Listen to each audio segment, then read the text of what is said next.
Hi, welcome back to Teen TV Deep Dive. I'm your host Alyssa, and here I take my knowledge of psychology and my love of teen TV, and I combine them to find deeper meanings in the shows I watch. Today's episode is going to be talking about Season 2 of Gossip Girl. In the last episode, I already covered Season 1, and we talked about identity, reputation, and the different relationships that everyone has in Season 1. But now in Season 2, I did want to again talk about relationships, not only romantic ones, but parent and child relationships, because all the kids are in their senior year. So I definitely think that you undergo a lot of change in the relationship and dynamic that you have with your parents and loved ones. So I thought it would be really nice to break them down like pair by pair. I don't want to make the intro too long, so I just want to get straight into it. But first, I wanted to talk about Serena and Dan. They broke up from Season 1 into Season 2, and there's really no explanation why in the beginning, but you kind of uncover it as the episodes go by. And a large part of that was the lack of trust. I think Serena was so used to dealing with such terrible guys that when Dan was a good guy and he treated her nicely, she didn't really believe that.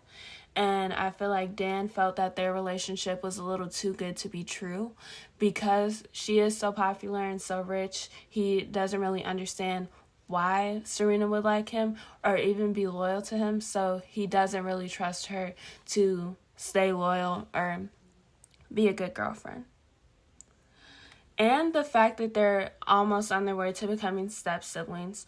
Rufus and Lily are very much back together, and so it's kind of like odd step-siblings are dating. Like, it's kind of weird, a little bit of both at the same time. So I feel like that's a large part of why they don't really vibe right now. And there's talk that they possibly share a half-sibling, but he's dead, so they kind of feel icky about that. Rufus and Lily did have a child back in the day, but she gave it up for adoption. But it turned out that he's dead anyway, so it doesn't really even matter. Serena did try and move on to date this guy named Gabriel. He was a lot older and mature, but it turns out he was a scammer. He took a bunch of Serena's money and basically blew Dan's college fund. And Dan was really upset about that because in comparison to all the other kids, he needs scholarship money and just a lot of help and financial aid to make his college dreams come true, but the other kids don't, so they don't really understand it, but Dan's really upset. And Serena tries to sympathize and try and get the money back for him, but it's still not the same. She doesn't fully understand to the fullest extent. And Serena and Lily definitely have a strained relationship this season. Serena wants to go to Brown. That's kind of been where she's been set on, but there have been some opportunities from Yale reaching out to her and they have interest in her. Lily wants her to take that chance, but Serena doesn't. She wants to back off because Yale has kind of been Blair's dream for as long as they can remember. So there's a lot of discourse around that. Serena does try and take the chance, and she goes to Yale to try and talk with the Dean of Admissions and just kind of get a feel for the campus. All of the kids do take a weekend up there, and she doesn't really mind it. She doesn't have anything really good to say, nor really anything bad to say. So she's kind of neutral, and she's kind of interested in giving her a chance. She definitely does think that she'll apply, but that does cause a big fight between her and Blair. Blair feels really jealous about it, and I think that Serena definitely does dim her light to try and let Blair shine, and is instance after instance that you see this. I feel like their relationship is kind of unhealthy at times. It's not really iconic as some people try and portray it to be. It's very much toxic and a lot of hater energy, especially on Blair's side. Serena and Lily do kind of mend their relationship together towards the end of the season because Serena definitely did have a time over the summer when she left because her and Dan were broken up.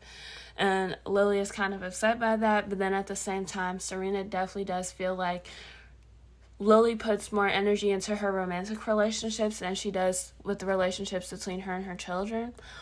But Serena does kind of see that there is a difference with Rufus, and Rufus does try and be more into Serena and Eric's lives. So it's a little toss-up between Serena and Lily this season. But they aren't the only parent-child relationship that's having some problems. Dan and Rufus butt heads because at the beginning of the season, there's this really young teacher. She's very pretty, she's really nice, and she tries to make more personal relationships with her students because she feels that's the way that they'll grow best. But she starts some rumors because of how friendly she is to those students. Some rumors spark up that she's having a relationship with a student at Constance Billard. And that is absolutely not true. She does not have a relationship, but it causes a lot of emotional insecurity and a lot of vulnerability with the teacher. So she does end up finding comfort in Dan, and then the relationship allegations turn true. And Rufus definitely doesn't approve of it, like what parent would, because the relationship is inappropriate. And he tries to tell Dan that, and Dan doesn't want to listen to him. He's like, I'm 18 now. I can see whoever I want to see.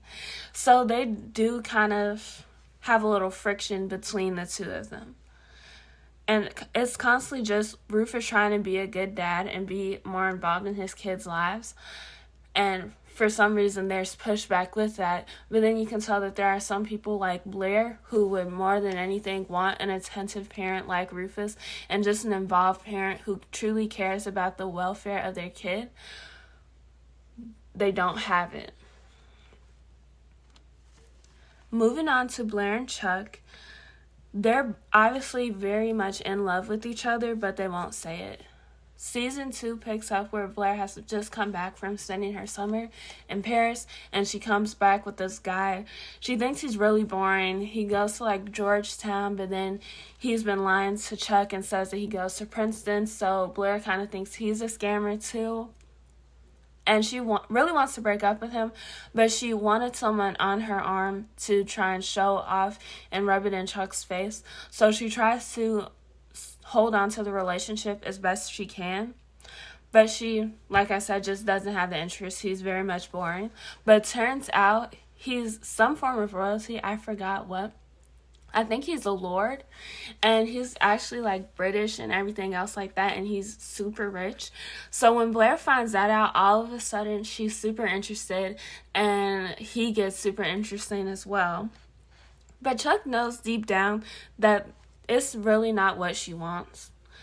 And he doesn't really care to really make an effort to try and mess with Blair's head or to try and make Blair jealous. He really only tries to make Blair fall for him even more. There's a lot of manipulation between the two in this relationship. You'll see Chuck try and go out of his way to make Blair jealous or to try and mess with her head. Then you'll see Blair do the same, or they'll scheme together. And a lot of times, there'll be like a problem that someone in the core four will have. And so, for some reason, Blair and Chuck will make an excuse that they need to plot and come up with a scheme or try and get revenge. And honestly, I think it's just an excuse for them to spend time together. Like, just go on a date. Be normal. Like, have lunch. Go to dinner. Go see a movie. It's really weird that they feel like they need to put up a front to be with each other because it's very obvious that they have feelings for each other. And to be honest, they're like the only people that are on each other's level. I definitely see a lot of commitment issues on both parts. You have Blair who isn't ready to fully commit to Chuck because she feels like he doesn't really match the reputation that she's going for, and that's still something that's very big to her. And then you have Chuck, who he's kind of like this playboy, kind of hops from girl to girl. Everyone wants him for some odd reason. So he feels like he's giving that up and kind of showing his more vulnerable side that he doesn't really showcase to anyone. So they have a large fear of just committing to each other and being vulnerable. Both of them put up these walls and these barriers, but in different ways so that no one is able to hurt them. But so there's have a really big fear of just being vulnerable with each other. Moving on to Nate. he has officially gone broke, and he's technically squatting in his house. It's been taken by the government, and he's legally staying there. He doesn't really have anyone to turn to, and a lot of it comes from shame. I think he could find a friend to turn to, but he chooses not to because he's always been this rich guy and he doesn't feel comfortable reaching out for help. You do see that he is left on his own. His mom has fled New York. His dad has fled the country altogether. And so he's like 17 trying to figure out how to live his life on his own. He's used to everything being handed to him and everything just being taken care of already, that it's a really big adjustment. And I think it's very relatable for other adolescents. Maybe not as like you're used to getting yachts and summering out of the country and everything like that, or these super fancy fashion shows, but just going from having your parents provide for you to trying to navigate those things on your own is kind of difficult, and it is an adjustment that a lot of people go through. Nate does kind of find a friendship with Dan this season. They do connect just because Dan is integrating more and more into their world, and Nate has had this huge culture shock. And so he's open to new people and just new walks of life. So Dan does kind of figure out that Nate is struggling and he doesn't have anyone to help him, and he doesn't have a place to stay or like a safe place to stay. So Dan does extend a helping hand to Nate, but Nate doesn't take it at first. But then he kind of breaks down and he accepts the help, and so he stays with Dan for a little bit. While Nate's been kind of integrating more into the Humphrey household, he does kind of have this protective energy over Jenny because Jenny has been branching out and doing some other things and has been kind of put in some dangerous positions. Nate does feel obliged to try and help her, as well as now that he's spending more time with now Dan and now Jenny, he meets Vanessa, and they hit things off really well in season 1. But they've been dating, and they've been having a pretty good connection. But sometimes there's just a disconnect. Nate feels that Vanessa isn't happy with him because he's not as smart, or they don't share the same interests. Vanessa is really into art, like film and plays and things like that. Nate is kind of more on the chill side. He likes sports and very athletic. So at the beginning of season 2, because Nate, like I said, is broke, he's in this relationship with this older woman. And, of course, everyone in the circle is rich. So he stays in this relationship because she'll pay him. And so he can get by, he stays in this relationship. Vanessa finds out, and she's kind of off-put by that. They've been kind of seeing each other subtly, but they aren't really things serious. So Vanessa is kind of hurt, but not really. So she doesn't want to continue seeing Nate. But Nate tries to explain to her that he truly does have feelings for Vanessa, but because of his financial situation, he just feels like he has to be with this older woman. Even though he kind of doesn't, he kind of could find a more traditional approach to getting by and getting money, but hey, I'm not here to judge. But by the end of season 2, Nate and Vanessa do finally break up. They were just a little too different, but I really did enjoy them together. Now, as we move into the later episodes of season 2, Nate and Blair have kind of reconciled their relationship, and they're trying to give things one last go. I think it's because it gave them a false sense of security because they feel so familiar with each other. It was comforting because of everything, like I just said, that Nate has been going through. And then Blair, she's been kind of with this whirlwind of emotions with Chuck, and she just wants something that's a lot more safe and a lot more comfortable for her to be with. And Nate proposes that him and Blair should live together. At first, I thought it was because he was broke and he just wanted a more secure living situation. But it turns out he didn't really trust Blair to be in this relationship and to fully commit to him. So he wanted them to live together so that he could keep an eye on Blair and to make sure she wasn't out with Chuck or whatever. that case may be, I feel like their connection is just done with. I think they both do care for each other deeply as friends and just from the history that they share, but I think any romantic sparks are kind of just done with for this couple. Moving on to Jenny, she just started working at this fashion company and it doesn't really work out. She's kind of oversteps a lot and it rubs her boss the wrong way, so she ends up being let go. But she does end up finding this great work opportunity with Eleanor, Blair's mom, and it picks up and it does really well to the point where Jenny feels like she can't balance both school and work. So she switches to homeschool so that she can have more time with this internship and just to learn as much as she can in the fashion industry. But from all this work, Jenny is working with all sorts of different people and she meets these models and she kind of gets pulled in with the wrong crowd. They're party animals. They want to have her out late on work nights. They try and pull her away from her job and what she needs to do. And then they also stole her dress. So Jenny has been through a lot this season because she's such an impressionable girl, like I said in season 1.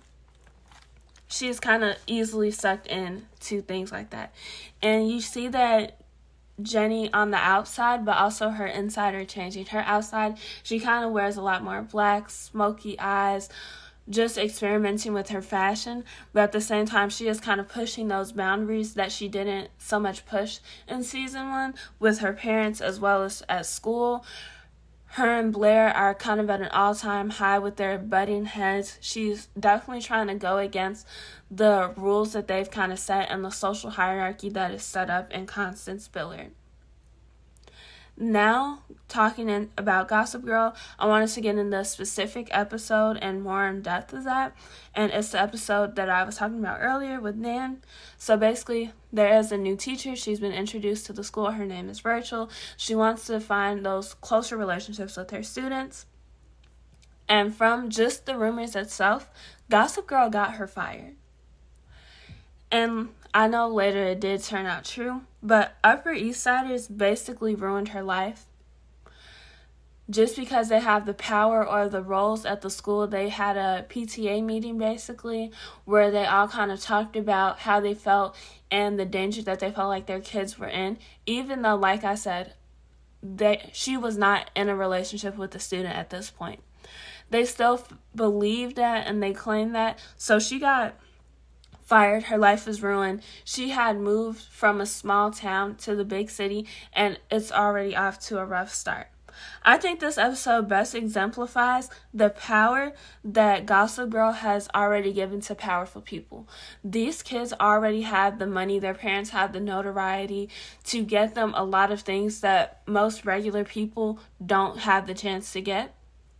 And on top of that, they have this platform that's blasting it to an even larger audience. So where it might have been just like a little gossip in between the school or just gossip maybe in between the building, it's broadcasted to anyone in the world who wants to look at it. And Gossip Girl definitely does have an effect on the power dynamics that you see through the show. This season, the power dynamics are constantly changing with Blair and her minions because Gossip Girl gives power to people who stay anonymous. You can have that dirt on someone, and if you're too scared to say it to their face, you can just easily send that tip in quickly to Gossip Girl, and it's still going to do damage. Probably even worse damage on Gossip Girl than it would have if you would have just said it to that person's face. So you see, Blair's minions kind of have a mind of their own. In season 1, they kind of just blindly follow Blair and do whatever she said. But now that they can flip it on her and they've sent in countless tips on Blair to try and get her back, and they kind of defy her and it kind of changes. Blair's pursuit of power is definitely big in this show. She feels like she's kind of fell off from season 1 between Gossip Girl putting her on blast, and then you have Jenny, the new girl, who's trying to tear down everything Blair has built. Blair is definitely off kilter with how she feels right now. And she struggles a lot now that she doesn't have her power. She barely even trusts her friends, like, quote unquote, who are basically her minions. She doesn't really have any, and I think that's why she tries to go back to Nate, because she doesn't feel like she has the power in the relationship with Chuck. She feels like with Gossip Girl, she is kind of at a vulnerable position because she does so many terrible things to people. Blair has all these different things in her life that aren't going as perfect as she had wanted them to be, like in season 1. And now you have Serena, who has more of the leg up with the Yale admissions. So there's a lot that's going on. And now at the last episode, there's this huge blast at graduation, and it has a terrible turn on senior superlatives. And that's what kind of starts the need to take down Gossip Girl and figure out who it is. It's a lot of just nasty name callings and things like that. So after graduation, all of the kids have like this grad party. Everyone's invited. And you kind of figure out that Gossip Girl is in the same grade as Serena, Blair, Nate, and Chuck, and Dan, and all of them. So they try and send out the blast because they know that person is going to be in the house. And there's this notification someone gets. And turns out it's Eric's boyfriend. And so everyone was super mad and they were trying to attack him. But turns out he just has really good computer skills and he hacked into the system. So now they're even more at a loss. But you see Serena specifically really has a vendetta against Gossip Girl that she wants to try and figure out. So that's all I wanted to talk about today as we deep dive into Season 2 of Gossip Girl. I hope you enjoyed. Please follow me on my other social medias, Instagram and Facebook, both at teentvdeepdive podcast, so that you can see when I post as well as when new episodes are out. I hope you enjoyed today's episode. Thank you for listening. Bye!